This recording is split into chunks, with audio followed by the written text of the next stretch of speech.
Πρώτη φορά λαμβάνετε μέρος σε παράσταση. Ναι, είναι η πρώτη μου φορά. Μπορώ να πω ότι στην αρχή πριν ανεβώ στη σκηνή είχα λίγο τρακ, αλλά εντάξει, το ξεπέρασα. Ήταν κάτι το οποίο δεν το έχω ξαναζήσει και πραγματικά θα ξανασυμμετάσχω. Όπως σας είπα και πριν, ένιωθα λίγο άγχος, όμως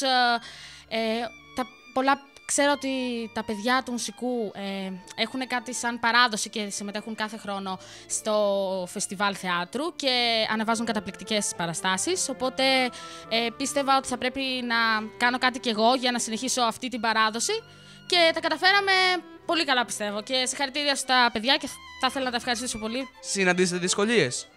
Φυσικά, όλες οι παραστάσεις έχουν δυσκολίες.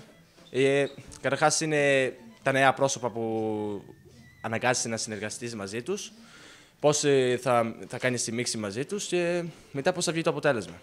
Ήταν φυσικά μια πρωτόγνωρη εμπειρία για μένα και πραγματικά ευχαριστώ και την κυρία Σπυρέλη που μου έδωσε αυτή την ευκαιρία και όλα τα παιδιά που συνεργαστήκανε και πραγματικά ελπίζω να το ξαναζήσω επειδή δεν συγκρίνεται με τίποτα άλλο. Πώς σου φάνηκε αυτή η εμπειρία? Κοιτάξτε, ήταν μια πρωτόγνωρη εμπειρία για μένα, διότι δεν είχα ξανασυμμετάσχει σε άλλη θεατρική παράσταση. Αλλά ήταν πολύ καλά, αν και δυσκολευτήκαμε πολλές φορές λιγάκι, στεναχωρηθήκαμε. Κατά τα άλλα όμως ήταν πολύ καλά και βγήκε ένα ωραίο αποτέλεσμα τελικά. Πώς σου φάνηκε όλη αυτή η παράσταση, όλο αυτό που περάσαμε όλοι μαζί? Να σου πω την αλήθεια. Ήταν πάρα πολύ όμορφο και ειδικά τα Σαββατοκύριακα και τις Κυριακές που μαζευόμασταν για πρόβες. Ήταν μια πρωτόγνωρη εμπειρία για μένα. Επίσης, χάρηκα πολύ όταν άκουσα ότι το έργο θα είναι αυτό το συγκεκριμένο, γιατί συνήθως τα έργα είναι μαθητών τρίτης γυμνασίου και τα έργα γίνονται μόνο από αυτούς. Και φέτος είχαμε την ευκαιρία να συμμετάσχουμε όλοι οι μαθητές από το σχολείο, όποιοι ήθελαν φυσικά, και να αναδείξουμε και τον ηθοποιό αυτόν, τον Νίκο Παπακοσταντίνο, ο οποίος έχει προσφέρει πάρα πολλά πράγματα και εδώ στο Διπεθέα Αγρινίου και γενικά στην περιοχή μας.